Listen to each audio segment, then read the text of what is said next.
Bah! Alright y'all, this is Julian from Raw Physique again. Today I'm going to do a quick review on Optimum Nutrition, ZMA, and Test PM.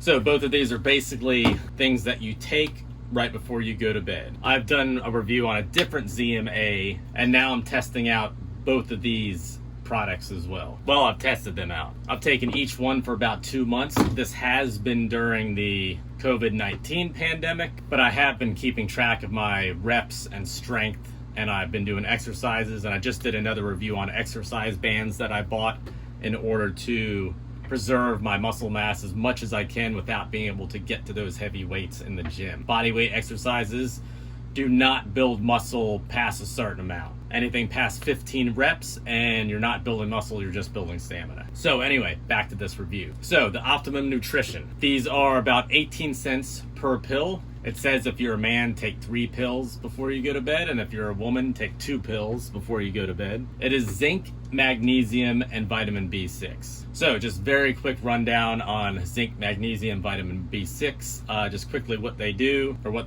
they're supposed to do. So zinc you can get from oysters, beef, lobster, pork chops, some beans, but all those, that's really not that much of an amount in any of those, except for the oysters have a ton of zinc in them. Now zinc or supplementing zinc, Jesus, is good, especially if you're a vegan or a vegetarian, because you're not getting it from natural resources, which is basically all meat. So if you're zinc deficient, oysters are probably a good way to go, and they taste good. So zinc helps with wound healing, immune function. It helps with the common cold. In a control study, people given zinc opposed to the placebo people that got like a sugar pill or whatnot, the people that received the zinc got rid of the symptoms of the cold a lot faster than the people who did not take the zinc. Also, having a good healthy diet that has zinc in it helps any type of infection that you could get. A lot of third world countries have issues with zinc deficiencies, so their child death rates could be higher than a country that has more food established to have zinc in it. So there is a risk with excessive zinc use. It can lower your immune function. It has the ability to stop you being able to digest iron and copper, which could lower both of those metals in your blood, which ends up not being good. So you can easily, I don't want to say easily, but you can overdose on zinc. Next, the M on here is for magnesium. Now, magnesium is more vegan and vegetarian friendly. You can get it from almonds, cashews, spinach, peanuts, potatoes, rice, yogurt. I think vegetarians can have yogurt. Diets with higher amounts of magnesium are actually shown to have lower risks of diabetes, type 2 diabetes that is. It influences bone function, repair, and formation, which is good. Magnesium could also, low magnesium could cause migraines and headaches if you are very deficient in magnesium. So if you take high amounts of magnesium, you can get diarrhea, nausea, vomiting, irregular heartbeat, cardiac arrest, kidney failure, among other things. So think about that next time you're eating one of your almonds. So to make a long story short, watch your magnesium intake. Next, vitamin B6. Ways of getting vitamin B6. Chickpeas, beef liver, tuna, and salmon have the highest vitamin B6 levels in them if you are trying to get extra vitamin B6, if you are not taking a supplement. So people with vitamin B deficiencies tend to have impaired renal function, autoimmune diseases, people with alcohol independence, alcoholics, and people with kidney dialysis. So some research has shown that vitamin B6 or vitamin B6 deficiencies, you have a higher increase in cancer rates. Also, poor levels of vitamin B6 has been associated with cognitive decline in older patients. Granted, these are studies and there's not really any hardcore evidence saying that vitamin B6 will really help out either of these. It's just these correlations that have been brought up in studies. So these are 18 cents a capsule, and how are my results with them? So if you saw my other ZMA review on a different brand of ZMA, because not all brands are created equal, if I take the recommended dosage of this, I will literally wake up in the middle of the night and be wide awake. Or if I go to bed at 10 or 11, I'll wake up at 4 in the morning, be wide awake. Or if I have to wake up and pee, I'll be wide awake. And it's very consistent. The people have lucid dreams and all this crazy shit.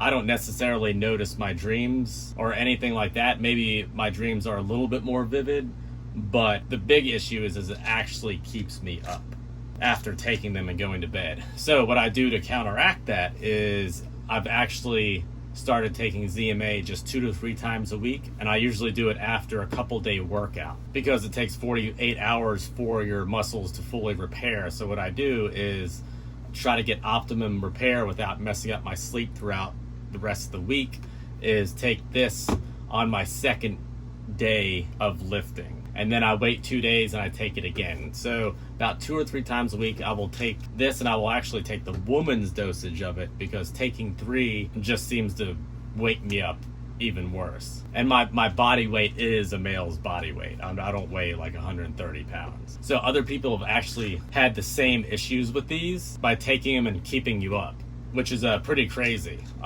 There's not really any way for me to counteract that besides just taking it a couple times a week. And I notice I do get better sleep on those nights that I do take this if they are separated by a couple days. If I take it consecutively, like Monday through Friday, it'll end up screwing up my sleep a lot more. But a couple times a week, I could take it. I could hopefully get the benefits of it, and it is not messing with my sleep. And that's all from this Optimum Nutrition, and it at least result-wise, I haven't noticed anything different from the other ZMA that I was taking, and this definitely acts the exact same way with my sleep patterns. I had to do it with the other ZMA that I did a review on. So next is this Test PM that I'm also doing a review on, which is pretty much the same thing. Now, it does the same thing that ZMA is supposed to do. It raises your, supposedly supposed to do, raises your testosterone. I haven't taken any tests to see if it did or not, but I can tell through the sleep patterns that it does help me out a little bit if I do it every other day. So with this, it's the same thing. You're supposed to take it 2 pills before you go to bed. It has ashwagandha root extract, if I pronounced that correctly, which is an ancient medicine herb. Oh yeah. It could reduce blood sugar levels. It has supposedly anti-cancerous capabilities. It can reduce cortisol levels and may help reduce anxiety and stress. It could boost your testosterone. It may reduce depression, may reduce inflammation, may increase muscle mass. Now, of course, if it decreases inflammation pretty fast and gets rid of cortisol, it will increase muscle mass. And if it raises your testosterone, of course, it'll increase muscle mass. It may improve brain function, which is definitely needed, lower cholesterol and triglycerides, and supposedly it is safe for most people. Now, I did not have as much issue with this. This does have zinc, magnesium, and vitamin B6, just like the ZMA, but it does have the ashwagandha, supposedly. So, taking this, I noticed this, I could take 2 capsules and it would not necessarily wake me up in the middle of the night like both of the other ZMAs that I have had do. Now, some people with the ZMA, of course, don't suffer that intermittent waking up in the middle of the night like I did, but some people have. With this Test PM, I have not had that issue. Now, it also did seem to help to make me sleep and get better sleep, which is good. The couple months I was taking it, I did space it out. I didn't do it every night. Maybe the first couple weeks I did it every night, and then I just started spacing it out. It didn't wake me up like the ZMA did. I'm pretty sure I'm repeating myself on that, but it did not wake me up like the ZMA. Now, as for massive gains and muscle mass added onto my frame, I do not know. I know I didn't get massive amounts of muscle mass. I have been working out for over a decade, so nothing besides steroids will probably actually add a great amount of muscle to me. Everything is going to be a slow, painful process in order to make more gain. But that's because I'm a advanced lifter. Been doing it for over a decade. This I will be buying again. I can't wait to see when the gyms open up if this could push me past some of the walls I was stuck at, some of the plateaus that I was right before the coronavirus hit, and we didn't get any, or couldn't get any access to gyms in the immediate or near future. Now, these are 42 cents per pill. They're a lot more expensive than the ZMA I got, but they seem to not mess with my sleep as much, and if I was to guess, that they are working better, and they do work better than either of the other ZMAs that I were taking do. So that has been my review on ZMA and Test PM. If you have any questions or comments, leave them down below. You want me to do a review on some other product of some sort, let me know. I will do it. If you like the video, want to see any other tips and tricks, please subscribe over here. If you want to see any of my past reviews or videos, please check them out over here. And all right, y'all, that's it for today. Peace.